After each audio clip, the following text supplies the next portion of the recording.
Selamat pagi Bapak dan Ibu, para devosan kerahiman ilahi.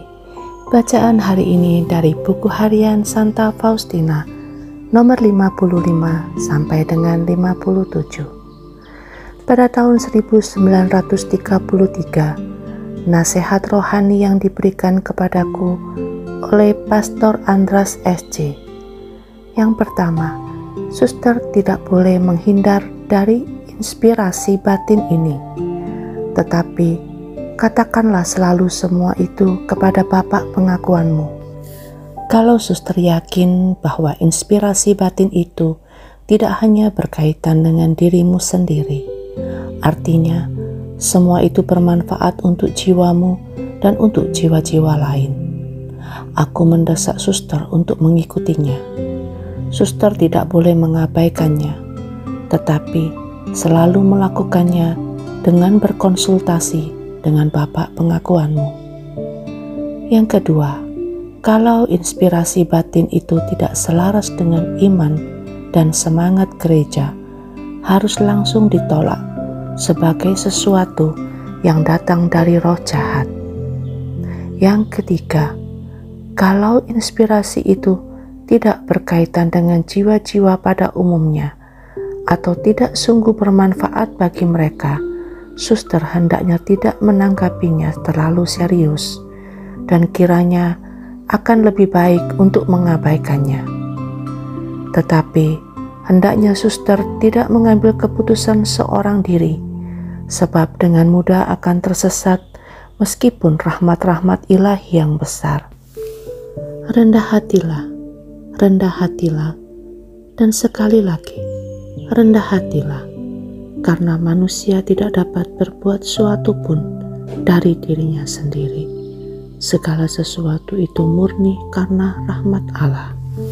Suster berkata kepadaku bahwa Allah menuntut kepercayaan yang besar dari jiwa-jiwa. Maka suster harus menjadi orang pertama yang menunjukkan kepercayaan itu. Dan satu kata lagi, terimalah semua ini dengan pikiran yang jernih. Inilah kata-kata dari salah seorang Bapak pengakuan. Suster, Allah sedang mempersiapkan banyak rahmat istimewa bagimu. Tetapi berusahalah membuat hidupmu sebening tetes air mata di hadapan Tuhan, dengan tanpa memperdulikan apa yang dipikirkan orang lain tentang suster. Biarlah Allah cukup bagimu, hanya Dia. Menjelang akhir novisiatku, seorang Bapak pengakuan berkata kepadaku, gunakanlah seluruh hidupmu untuk melakukan yang baik, sehingga aku dapat menulis pada lembaran-lembaran hidupmu. Ia menggunakan seluruh hidupnya untuk berbuat baik. Kiranya Allah mewujudkan semua ini dalam diri suster. Pada waktu yang lain, Bapak pengakuan berkata kepadaku, bersikaplah di hadapan Allah seperti janda miskin dalam Injil. Meskipun uang yang ia masukkan ke dalam peti persembahan itu kecil nilainya, di hadapan Allah nilainya jauh lebih tinggi daripada semua persembahan besar dari orang-orang yang lain. Pada kesempatan lain aku mendapatkan nasihat ini. Berusahalah supaya semua yang datang bertemu denganmu akan pergi dengan penuh sukacita. Taburkanlah harumnya kebahagiaan di sekitarmu, sebab kamu telah menerima banyak hal dari Allah. Jadi, berilah dengan murah hati kepada orang lain. Hendaknya mereka meninggalkan kamu dengan hati yang lebih bahagia. Juga kalaupun mereka hanya menyentuh pinggir jubahmu, camkanlah baik-baik kata-kata yang saat ini kusampaikan kepadamu. Pada kesempatan lain, ia masih memberiku anjuran berikut ini.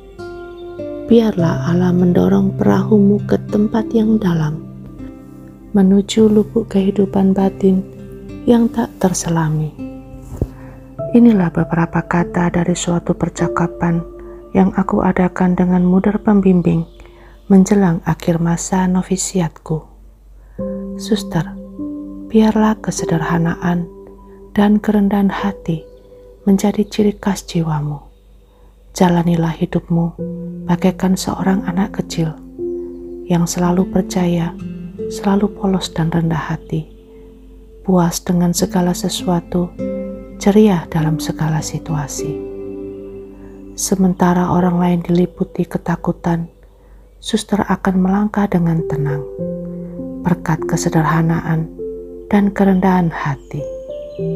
Suster, ingatlah ini sepanjang seluruh hidupmu, sebagaimana air mengalir dari gunung turun ke lembah-lembah.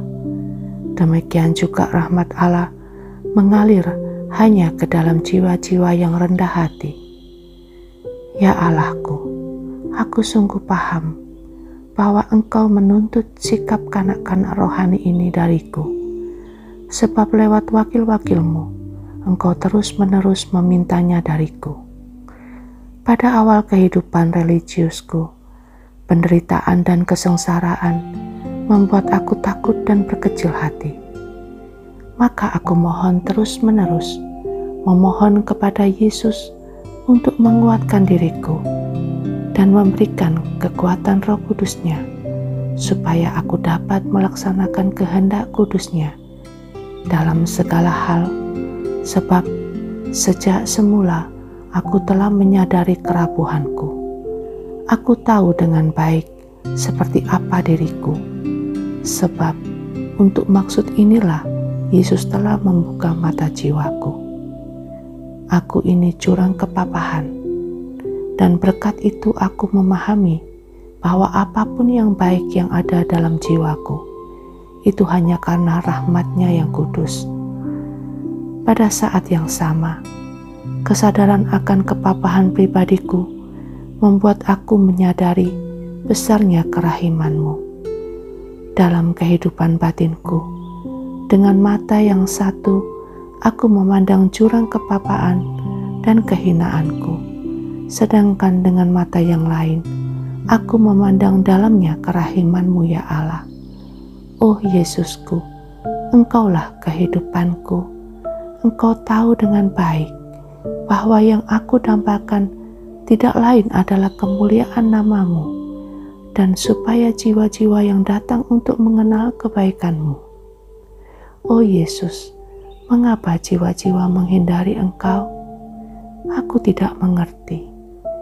Oh, andaikan aku dapat memotong-motong hatiku menjadi potongan-potongan kecil dan mempersembahkan kepadamu, ya Yesus, setiap potongan sebagai satu hati penuh dan utuh, supaya biarpun sebagian saja menjadi penyilihan atas hati orang yang tidak mencintai Engkau.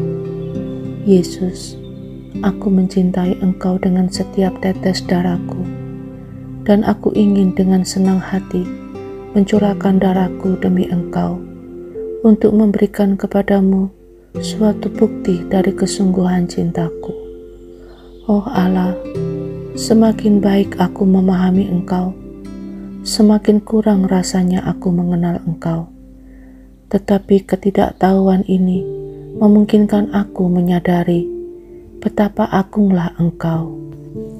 Dan kemustahilan untuk mengenal Engkau inilah yang kembali menyalakan hatiku bagimu, oh Tuhanku.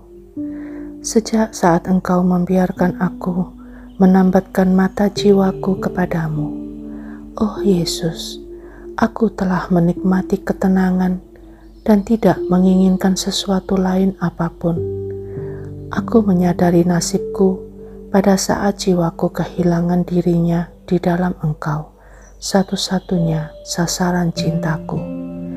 Dibandingkan dengan Engkau, segala sesuatu itu hampa belaka. Penderitaan, permusuhan, penghinaan, kegagalan, dan kecurigaan yang menghadang jalanku adalah ibarat serpihan-serpihan kayu yang membuat api cintaku bagimu, oh Yesus, tetap berkobar. Keinginan-keinginanku sungguh gila dan tak mungkin dicapai. Aku ingin menyembunyikan dari Engkau bahwa aku sedang menderita. Aku ingin tidak pernah mendapat penghargaan atas usaha-usahaku dan atas perbuatan-perbuatan baikku. Engkau sendirilah, ya Yesus, satu-satunya ganjaran bagiku. Engkau sendiri sudah cukup. Oh harta karun hatiku, dengan tulus aku ingin ikut serta dalam penderitaan sesamaku, dan aku ingin menyembunyikan penderitaanku sendiri, tidak hanya dari mereka, tetapi juga dari Engkau, Yesus. Penderitaan adalah suatu rahmat yang besar. Lewat penderitaan, jiwa menjadi seperti juru selamat. Dalam penderitaan, cinta menjadi kenyataan. Semakin berat penderitaan, semakin murnilah cinta. Yesus, Engkau andalanku.